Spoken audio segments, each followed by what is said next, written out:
Chacun est extrêmement concentré dans ce qu'il a à faire. Il faut être absolument précis, tous ensemble, j'ai entendu tout à l'heure, alignés. On n'est pas aligné pour un but, on est aligné pour être ensemble. Arrive le soliste. Paul Gonzalez.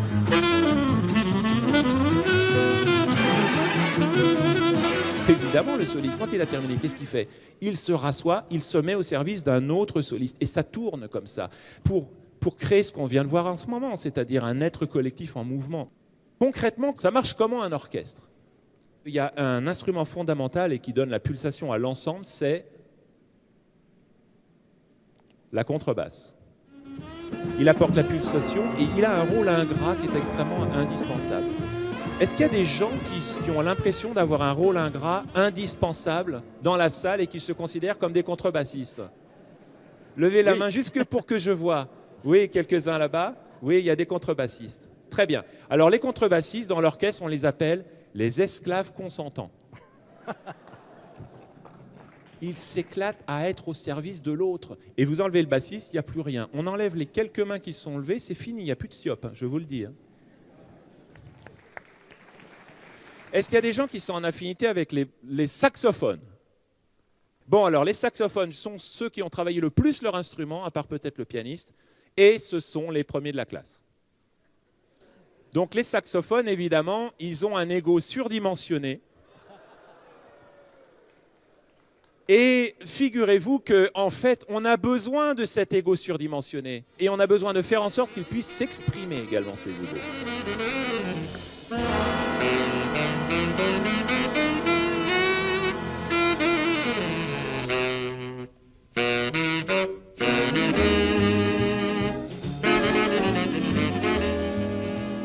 On est tous ensemble à la vie, à la mort, pour servir la musique à laquelle on a adhéré. On n'est pas obligé de l'aimer, mais on a adhéré. Let me get a lot of E, will you?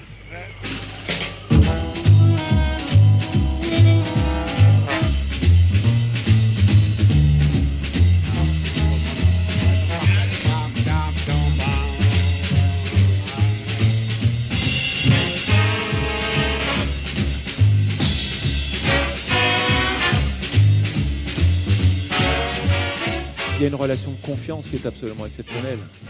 Personne dans l'orchestre n'a la vision ou l'écoute globale du morceau. Quand vous êtes troisième trompette à côté du batteur, vous entendez votre voisin de pupitre, vous entendez le batteur, un peu loin la basse, mais vous n'entendez pas le piano et à peine les saxophones. Donc vous devez avoir confiance dans celui qui est en face de vous, le chef d'orchestre, qui va vous restituer le son général. Et à l'inverse, bien entendu, le chef d'orchestre, il a besoin d'avoir confiance dans ses musiciens. Et pour ça, il faut qu'il leur propose des choses, les musiciens. Donc en fait, la confiance, c'est dans les deux sens. Il faut évidemment oser accorder sa confiance, et puis il faut susciter la confiance.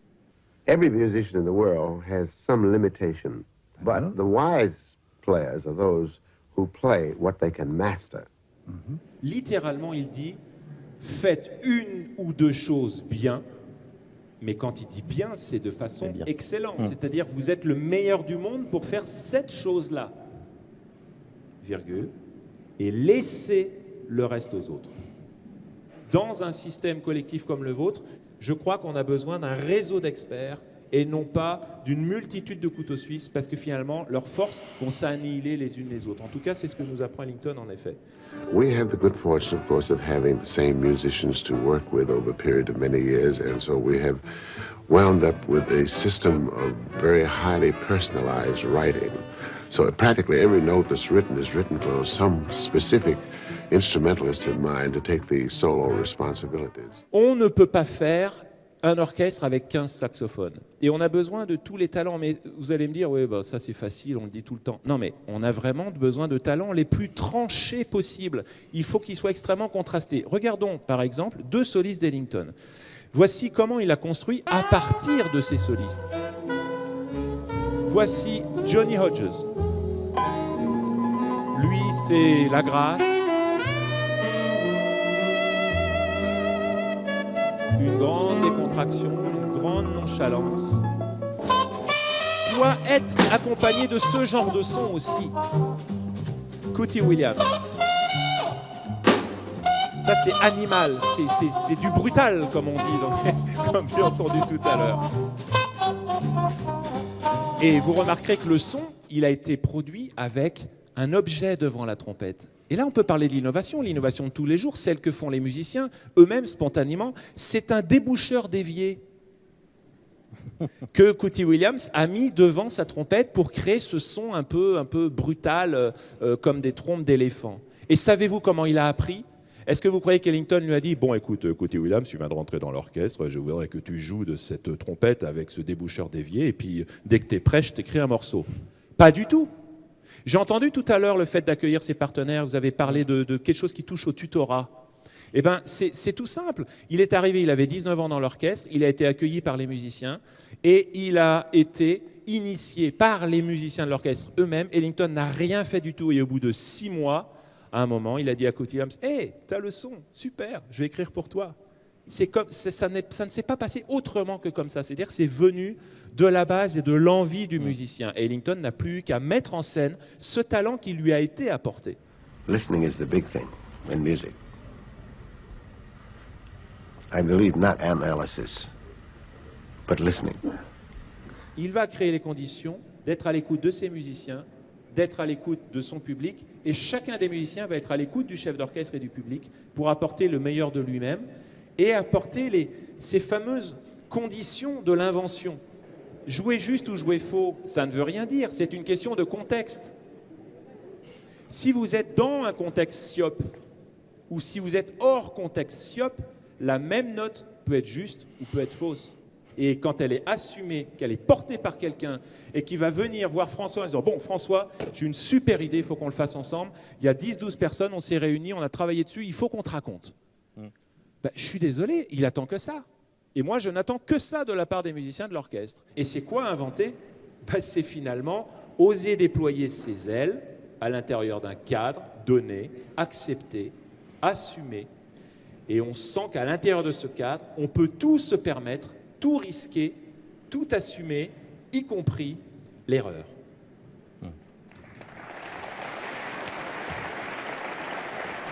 Est-ce qu'il vous est arrivé un jour de suppléer à la défaillance d'un de vos partenaires ? Il est malade, il est en RTT, ça tombe très très mal. Il y a un congé maternité qui tombe encore plus mal. Eh bien, on va regarder ça, justement.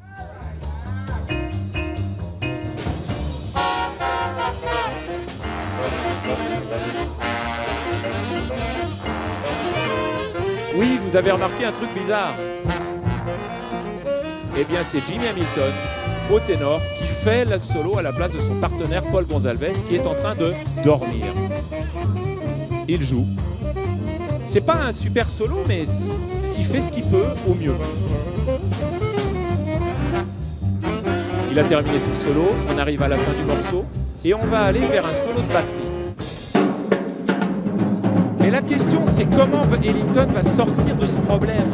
Est-ce qu'il va le réveiller? Est-ce qu'il va parler au public? Qu'est-ce qu'il va faire? Il salue son musicien, il le fait applaudir.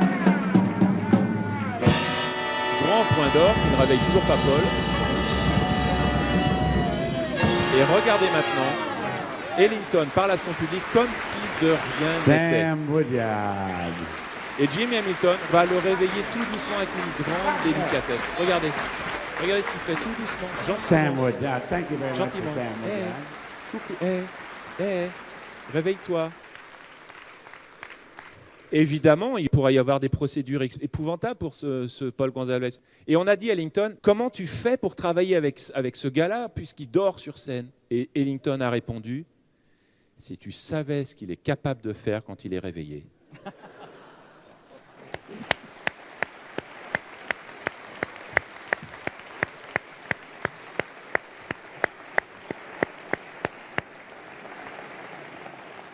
Pourquoi on s'engage?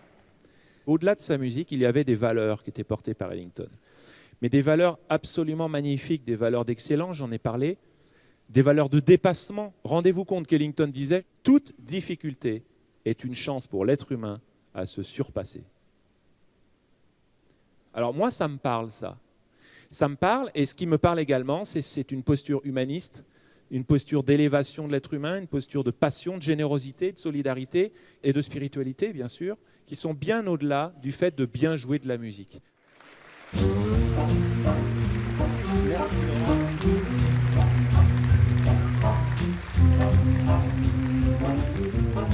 Merci.